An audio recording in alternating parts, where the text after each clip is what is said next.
Alright. What is up, YouTube boxing family? It is I, K-Rod here. I am back with another good live for y'all today. Don't worry, I'm going to be probably, playing some video games in the background for those of you that just want to keep yourselves at bay while I'm chopping this post fight recap up. Um, um, I'm just gonna quickly chime in on the Arnold Barboza versus Danielito Zorrilla fight that just happened not too long ago. This was actually a very good fight. I actually thought both guys really gave it their all.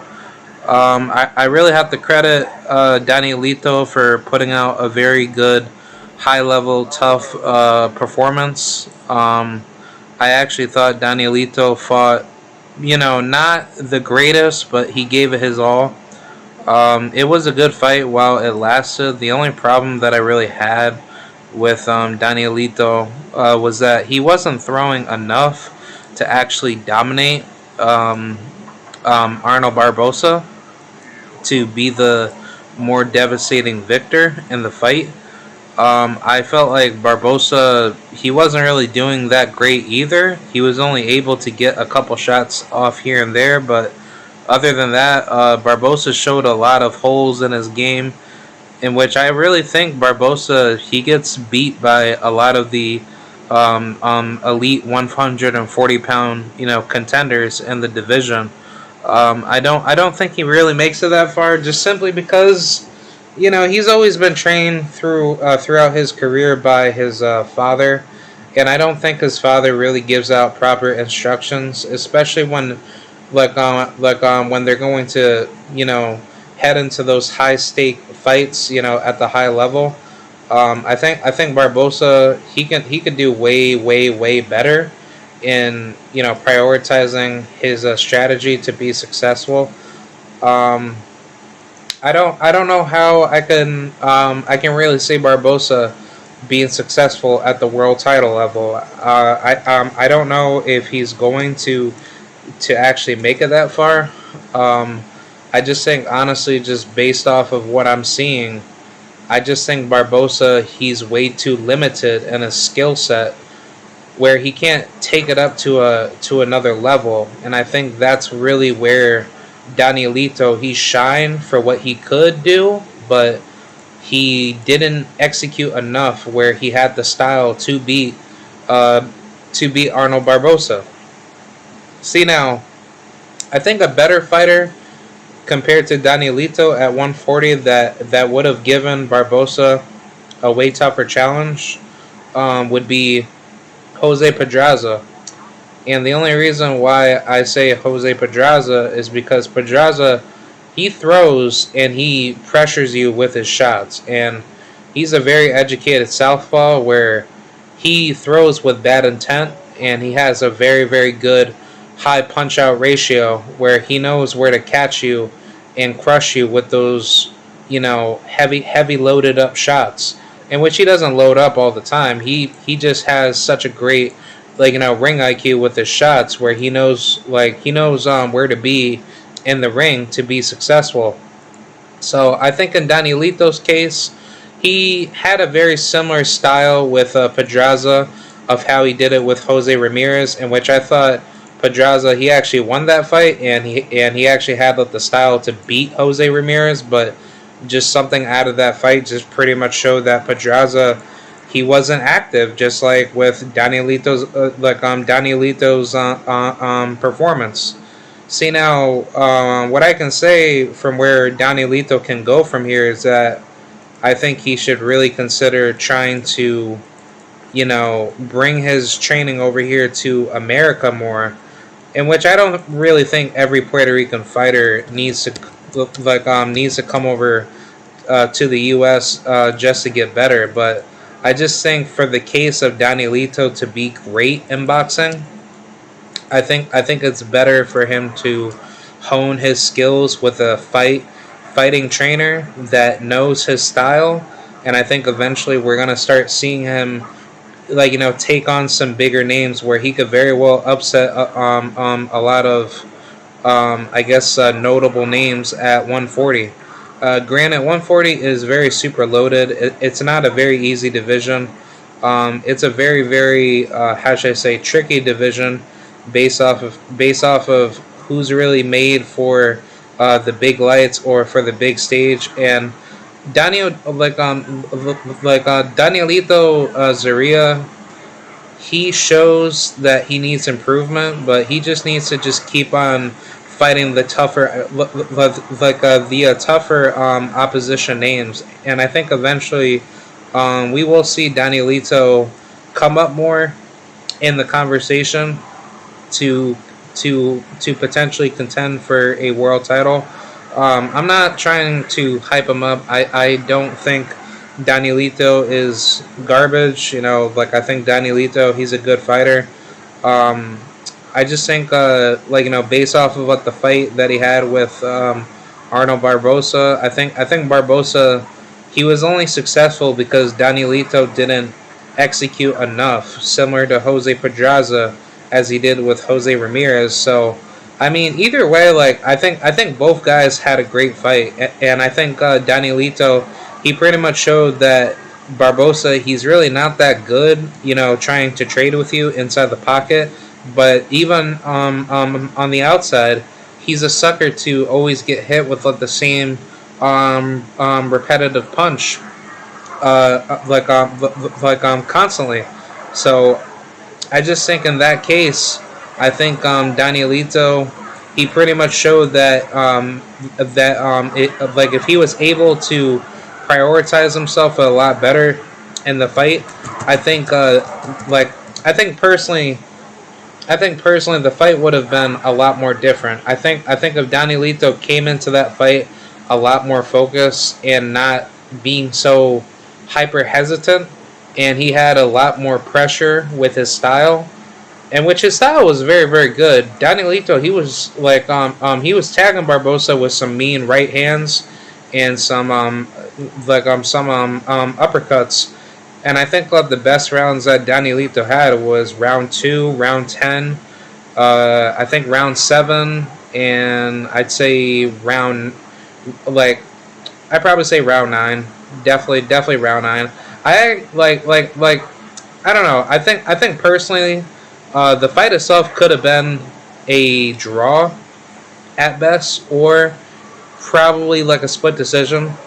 I think Barbosa, he didn't really do enough in certain rounds to actually really win those rounds. I actually thought Danielito, he had some decent success in certain situations, but I think just based off of what Barbosa showed to me, it pretty much showed to me that Barbosa, he's very very vulnerable, and he's so hittable to the point where you know how to crack him now. He doesn't have he doesn't have any power per se to really keep you off of him. But I think based off of what the style that Zorrilla showed, the blueprint for, it pretty much shows that if you want to stop Arnold Barboza,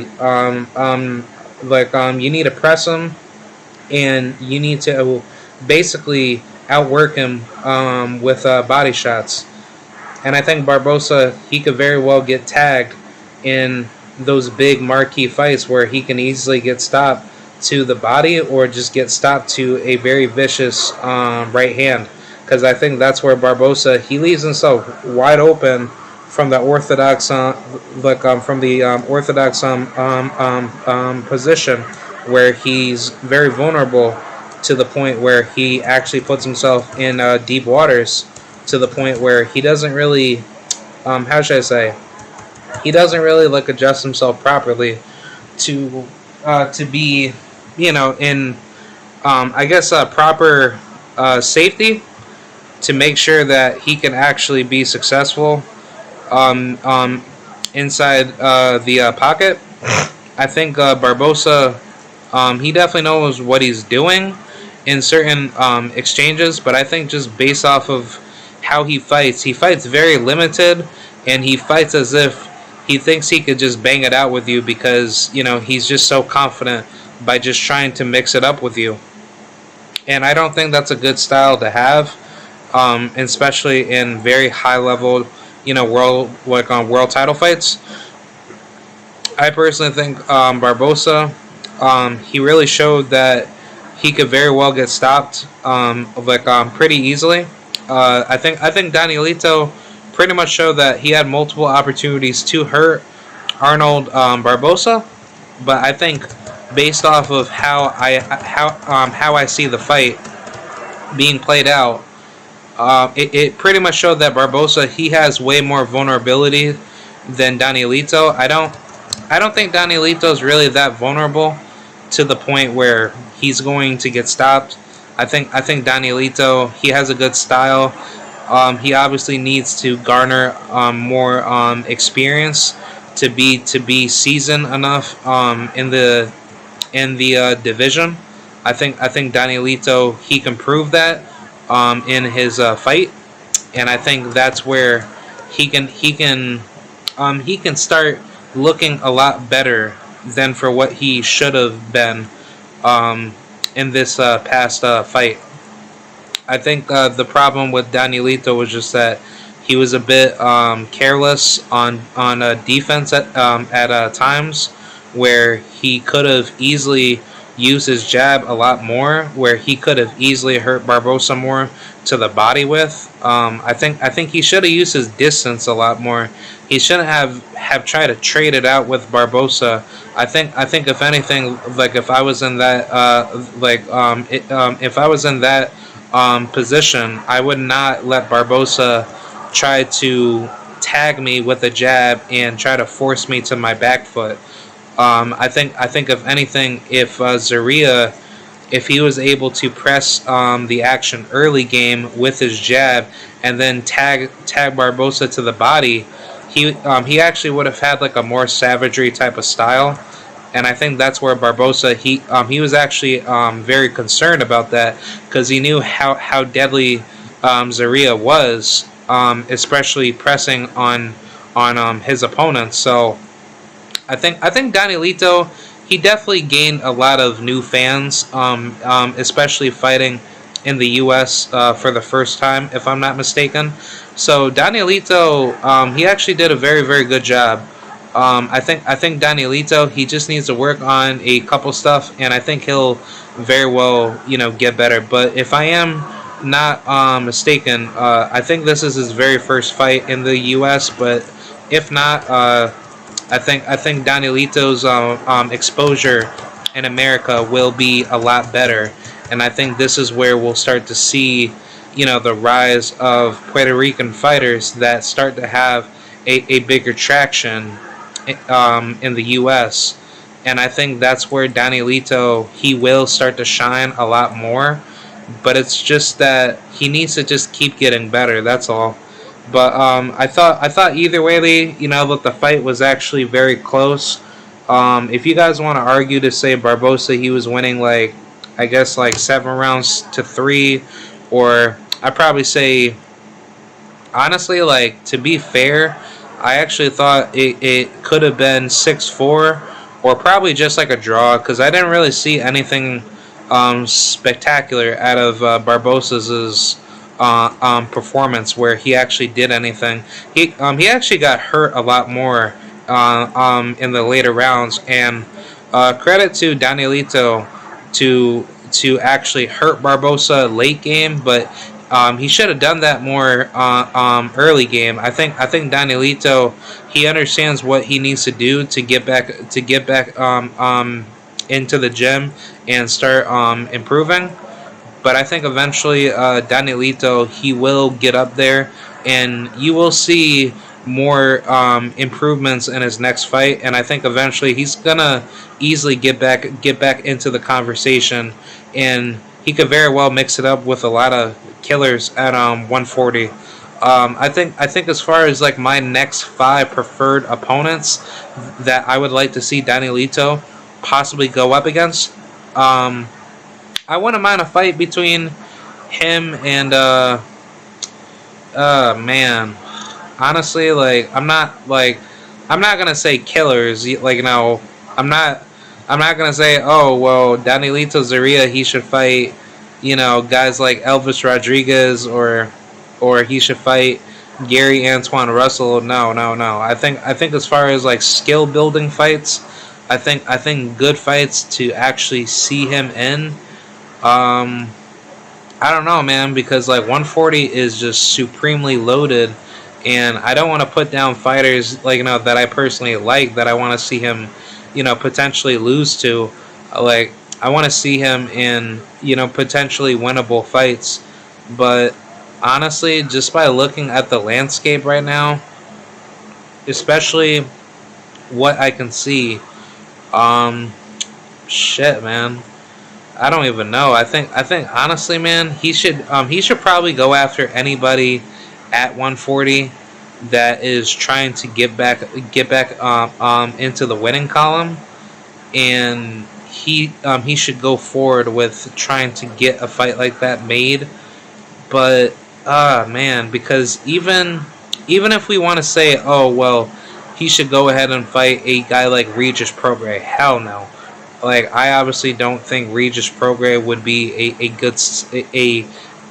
a good potential style matchup, just simply due to the fact that Danielito, he gets hit a lot, and I think for for his sake, he needs like good veteran level building fights, and I think eventually Danielito, he'll start to definitely do a lot better in his performances, and I think that's where Danielito, he'll actually do a lot better to rise to the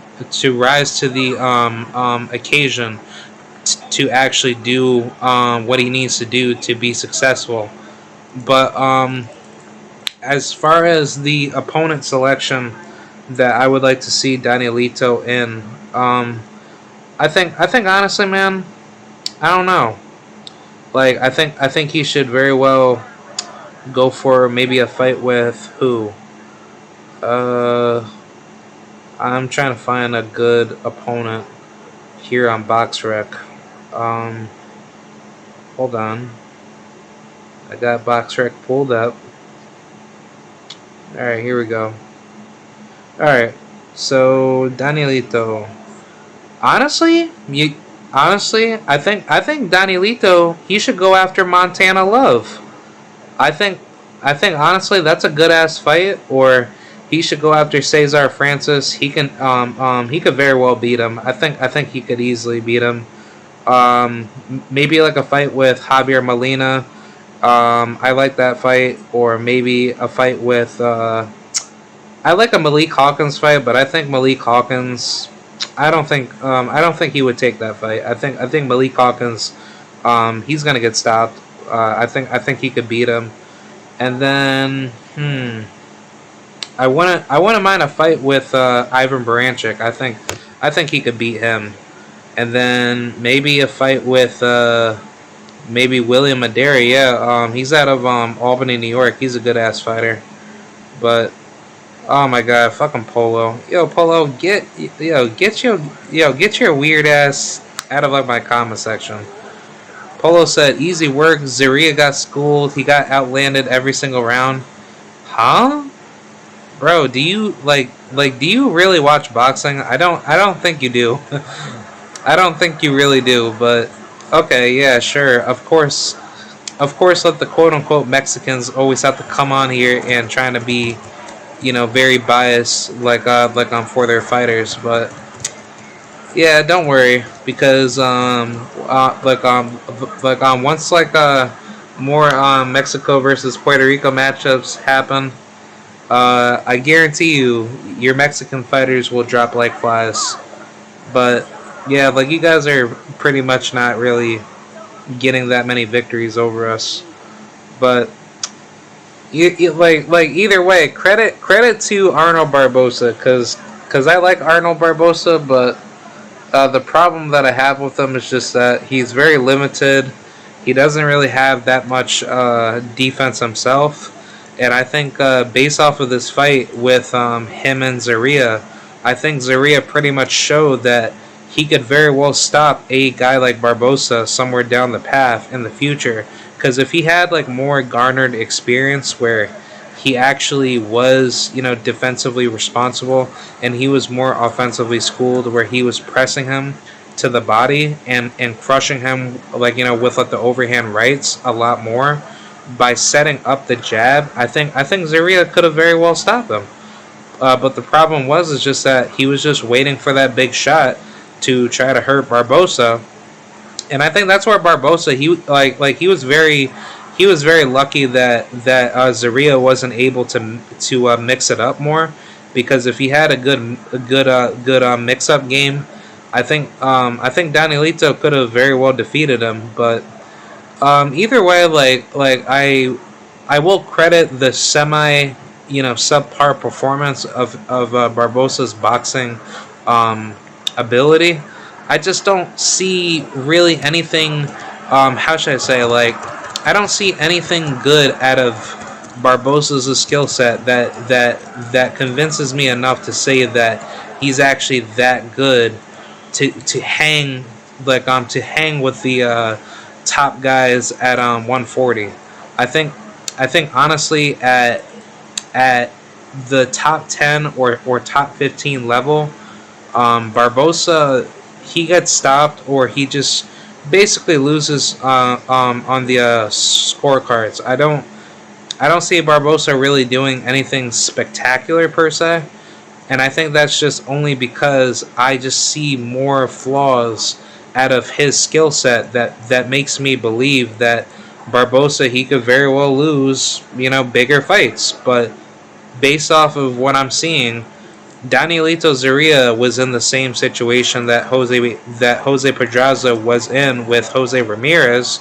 So therefore, I think based off of the boxing, the boxing punching output work rate from Zorrilla's performance compared to Pedraza's performance, I think that's a clear example to show that you have to stay active in every single round, so therefore you can properly solidify the victory of that round to be successful heading into the championship level rounds. So I think with Zorrilla's performance, it wasn't obviously the best performance. He could have done way better, and I think honestly he just needs to go back to the gym, fix up on a couple holes, and I think eventually he'll do what he has to do to actually evolve from his defeat. And I think eventually you're gonna start seeing his name pop up a lot more. As far as Barboza goes, I don't know where Barboza goes from here, because he showed a lot of vulnerability against a guy that nobody never really knew. And I mean, honestly, I think Barboza, he just shows too many flaws on the defensive end, where I just don't see him doing any damage at 140.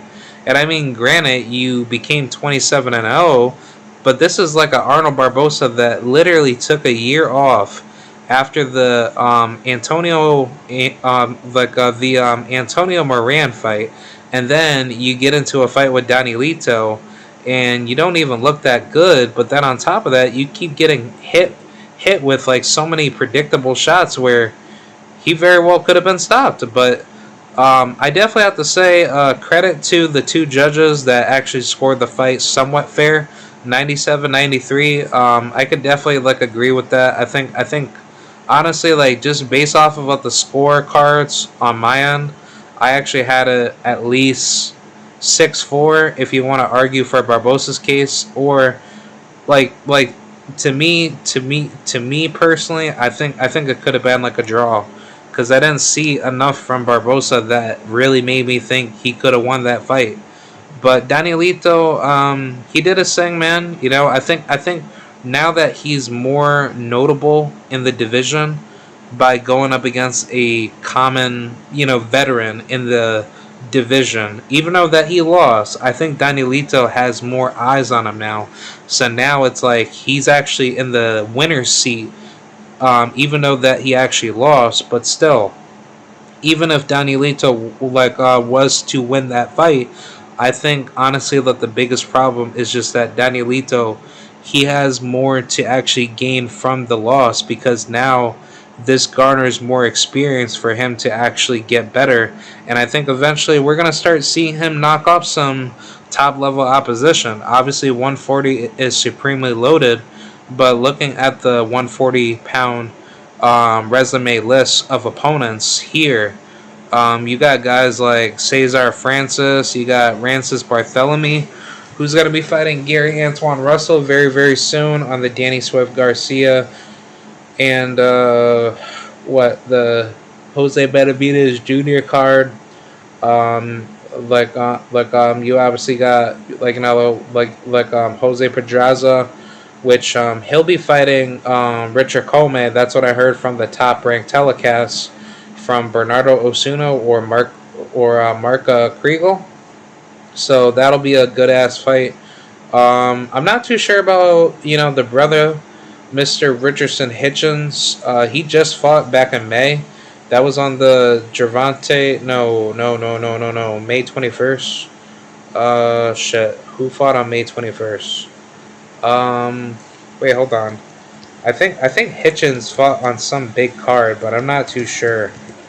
But yeah, I mean, if Richardson Hitchens, if he's available right now to look for an opponent, I think him and Arnold Barboza, that would be a good ass fight. I think him and Barboza would be a very very good flame fight. Oh, okay.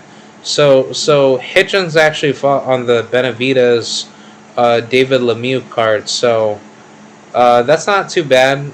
He got a fourth round KO victory over some unknown guy, but still, Hitchens, he's a good ass fighter. I think personally, man, I think Hitchens versus Arnold Barboza is a very, very good style matchup. I think that should be the next. How should I say? That should be the next fight to be made. Hey, salute to you, Trilwell. Salute to you. Thank you. Thank you for coming by. Thank you. I appreciate you guys. Frank Bay said Barbs is an average fighter that lacks power. Yes, I agree. He will be a decent gatekeeper type and name for young guns to build their name off of one. Yeah, I think so too, because I like Arnold Barboza. I'm not gonna lie. I think he's a very good, credible, top 25 or top 30 plus fighter. But anywhere above, these guys at number 1 through 10 or 1 through 15, you cannot make the argument to say Barboza beats any of these guys. I don't think he could beat. Well, actually, no. The only person that I could see out of here on BoxRec that he has a good chance of beating would be Leon Pero, and maybe that other British dude, that black British dude named O'Hara Davies. I think that's a good chance for him to actually beat him. And then surprisingly, they still have Mario Barrios on here, to which I don't put him on put him in into that discussion anymore, because he's a 147 pounder now. But yeah, I think honestly, Barboza, he doesn't possess that it factor to really take any of these guys out that have been in the game for quite some time. But I also do believe he could actually beat a guy like Sandor Martin. Yeah. I think him and Sandor Martin, that would be a very good fight to be made next, because if you beat him, you could easily go ahead and fight maybe Montana Love, or fight anybody that people be hyping up. But as far as his world title chasing or his world title opportunity, I think Barboza, he needs to stay away from guys like Brandon Lee, or maybe a guy like I don't even know. I think Regis Prograis, if they ever meet, Regis would stop him. I think he would get stopped by Andy Hirioka. He's a good ass fighter. Who else is good? Jose Zepeda. Yeah, stay away from him. He's going to be fighting Jose Ramirez once again for their highly anticipated rematch for the WBC vacancy. Frank Bay says 10 KOs in 26 fights says it all. He'll be around for a while, but yes, he is not elite. factor in Haney, Tank, Garcia. All are coming to 140, like to 140 by early next year. Yeah. I agree. I don't see Barbosa really having any chance to beat anybody of that super duper elite, dangerous high tier level. And then on top of that, you have to factor in, the promotional side of things, because if Barbosa, if he's not really favorited to really win any of these fights, he could very well just end up getting knocked out pretty fast. I just don't understand why Top Rank decided to hold Barbosa to the side, and basically make him fight these unknown fighters that people never heard of and people never asked for him to fight them, and now he has to play catch up because he's like 30 years old and he should have been more active last year, but surprisingly he just fought literally only once a year leading up to now. And therefore, you mean to tell me that he needs to get pushed to a world title right away? No, it doesn't work like that. You need to actually work your way up. You should have been keeping your name active and keeping yourself active to be considered in the conversation. So now my only question is just what where does Barbosa go from here? Because now looking at it, Barbosa, he's a quote unquote in the top 10 according to BoxRec, but obviously that doesn't say much, and I don't really care so much about his ranking through the WBO of him being number 8. But as far as his next opponent, it has to be anybody in the top 15 that I would say that he's gonna probably end up facing. I think honestly, if we're gonna be talking promotional, promotional politics and boxing, I think the next best fight for Barbosa, honestly, sadly, y'all might not like me for me saying this, but I think him and Teofimo Lopez are him and Teofimo Lopez will probably end up facing each other next, because Teofimo Lopez, he's going to be fighting in August against that Mexican dude Pedro Campa, in which I think Pedro, he could very well upset him. But still, if he's successful in that fight, don't be surprised if him and Arnold Barboza ends up fighting each other next, because honestly, to me personally, that's a fight that I think Barboza, he could very well win. But on top of that, if he basically gets fed to Teofimo, where Teofimo, he ends up knocking out Barboza, that's basically gonna be I don't know, it's gonna be a sacrifice. So I don't know how I'm gonna really feel about that fight, but either way, that's pretty much it, man. I mean, shout out to everybody that came through in the chat. Frank Bay said he is fighting Tio to propel Tio to top 10 for a title fight. Yeah. I agree, because it's like Barbosa, he's not supposed to be in the discussion to be recognized as a potential world title world title level contender. So I think honestly, what Top Rank is gonna do, they're gonna feed him to the lions, and I think he's gonna have to he's gonna have to get his shot through the hard way, because it's dude, you're 30 years old, man.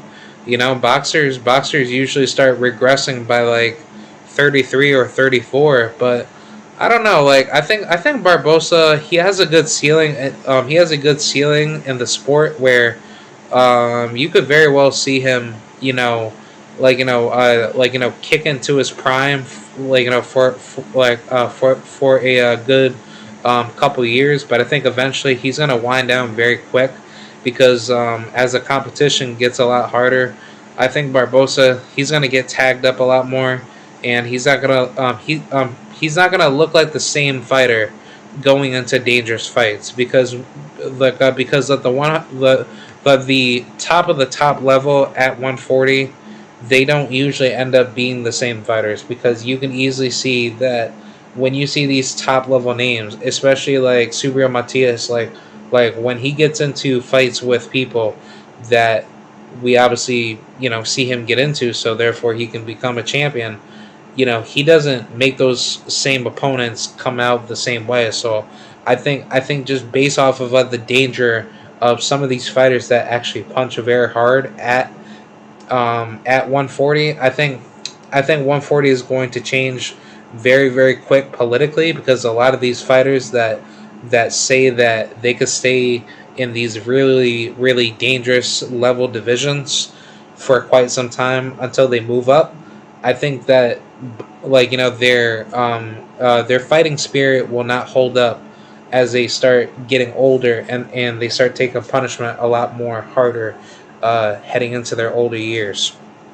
Uh, Frank Bay said, "Well, if it was a 27-0, he should be ready for a title shot." Yeah, yeah, yeah. I definitely agree, because if you're in Barbosa's position, you have a family. You don't have time to sit down and basically take a rest. So you need to go out there and you need to actually perform. So Barbosa, he's actually playing catch up very, very bad, because he should have been active a lot more back in 2021 after he had his victory over Antonio Moran. But it's like he decided to take a 11-month layoff for some weird reason, to which I don't blame him, because he probably wants big fights.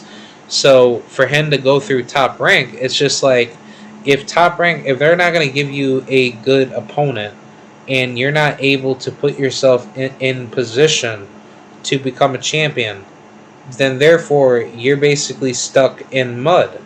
So therefore you don't have the opportunity to do what you need to do to be notable in your division. But I think for Barbosa's case, he actually made a good point, leading up to the Teofimo Lopez contract negotiations saga, that he said that a lot of these fighters don't want to fight each other because they're too afraid of they're too afraid of having their undefeated record taken away. But on top of that, they're too afraid of getting exposed. So when you look at Barbosas's fighting style, he fights so limited, but on top of that, his level of opposition that he's fought, especially through Top Rank, it's been so below average to the level of which you see him get hit by lesser opposition. And now that like now that his opposition is slowly getting more competitive, you're now seeing the damage on his face being taken up a lot more, but it's not as high, because it's like he's more comfortable fighting the weaker opposition. So I think with Barbosas's claim of him saying that, as I paraphrase it, it makes perfect sense, because Barboza, he's been wanted all the names at 140, but the problem with that is just that if you wanted these names, why in the world are you going through Top Rank? Granted, people will say, well, look, if we're going to talk about the business politics, Top Rank, they got all the belts. PBC, they can't really get those belts unless some fighter out of their stable ends up going to Top Rank, and then they beat up the champion, and then boom, they can they can easily become champion. But the problem is just that the business of boxing still still kicks in as a major benefactor. So I don't know, man. I think honestly, at the end of the day, we're probably going to end up seeing 140 shake up very very fast, because I think that there's plenty of hot level talent where a lot of young guys really want to get their opportunity to shine, and they will very well knock you out in the process to do it. So I don't know. I think 140 is going to start heating up very very fast, and I hope Barboza, he can prove me wrong to prove to the rest of the world that he's ready for the world title level. But the question is like, who are you going to fight to put yourself in position.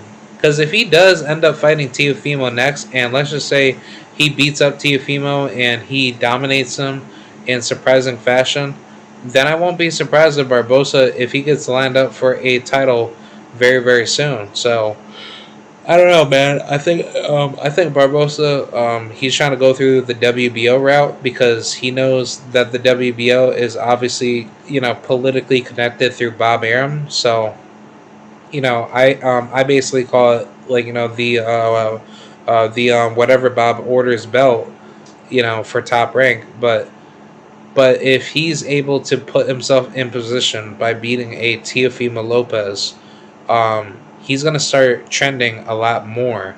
But the problem is that if you're gonna go through the WBO ranking system, don't be surprised when other champions want to call you out when they become a champion. And I think eventually we're gonna start seeing Arnold Barboza's skill set be tested to a higher degree, especially at the world title level. But for him to get up to a world title, I think he really needs to start pushing through his management and team to say, hey, look, if it we need to get all these big fights made possible, and if they can't come to the table, then you still have to stay busy, but you should stay busy up against a good, valuable, decent opponent because that's what promoters look for. When you can't get the big fights, you should at least fight opposition that either doesn't stay in the ring with you or fight opposition that's that that can stick around, but they can't get up to the level that you're trying to get up to. So I don't know how I can properly explain that, but basically, the level of fighting that Barbosa did, he needs to have more of those fights where he's in those big mental wars where he doesn't know, how to properly come into those fights where he can be very very successful. But I don't know, man. I think it's going to be very interesting to see what Barbosa does in the future. And same thing with Danielito, man.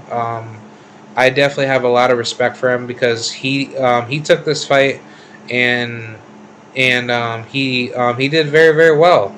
I think honestly what he needs to just work on is his ring IQ and his defense, and I think everything else will naturally mesh up together where he'll start to make a lot more noise in boxing, especially at the world title level. But I say for now, just keep building off of your wins and losses, and I think eventually he'll start to be called up to fight some big level names. So I'm not I'm not really like against the decision that obviously favored that favored Arnold Barboza, but I think Danielito pretty much knew that he could have done better.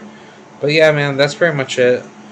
Frank says, but Top Rank knows Barb is limited. He shouldn't really be made to fight Tio. Tio is going to stop him. Yeah, I agree. I think Teofimo he already knows where the play is going to be set up for him. Because remind you, I don't know if anybody caught this from me in the past, but Teofimo said that he was supposed to get the fight, between him and Liam Perro, and surprisingly, Teofimo he magically jumped through the rankings through the WBO, where he ended up being number two, and when he became number two, he decided to basically just sit everything down, and I guess think basically Teofimo thought Liam Perro was gonna be this easy pick'ems fight, and surprisingly, I don't know what happened, with that fight being canceled, but that's where the Puerto Rican fighter by Yamar Alamo, he took over to fight Liam Perro, in which I thought Alamo won that fight, but I think Perro he didn't really do anything to win. So, now the problem still remains. But would you even think for a split second that I guess a guy oh man, I mean, I don't even know, man. I think honestly, just due to the transfer of skill that I'm seeing at 140. I think 140 is definitely going to end up being traded by multiple fighters that are going to start ended up ending up waiting for titles very soon. But yeah, man, that's pretty much it, man. I appreciate you guys coming through. Hey Frank, thank you for coming by. Salute to I am Trill Will. I'll be back at it tomorrow, and I'll see you guys soon. Frank Begg said Zorrilla had pillow fists and and clip clip barbs. Yeah, yeah, yeah. I mean, I don't, I don't think I don't think Danielito he's pillow fisted. He definitely has power. He just needs to learn how to set his shots up and actually box with it. And I think eventually he's gonna start looking very very penetrable. You know, with his defense that he should improve or his fighting style. But yeah, man, I agree with that. Um, I'll see you guys later. Peace out. Shout out to the mighty LDBC, and I'm out, guys. Thank you, guys, and salute to Barboza and Danielito for a great night of boxing. Peace out. Bye.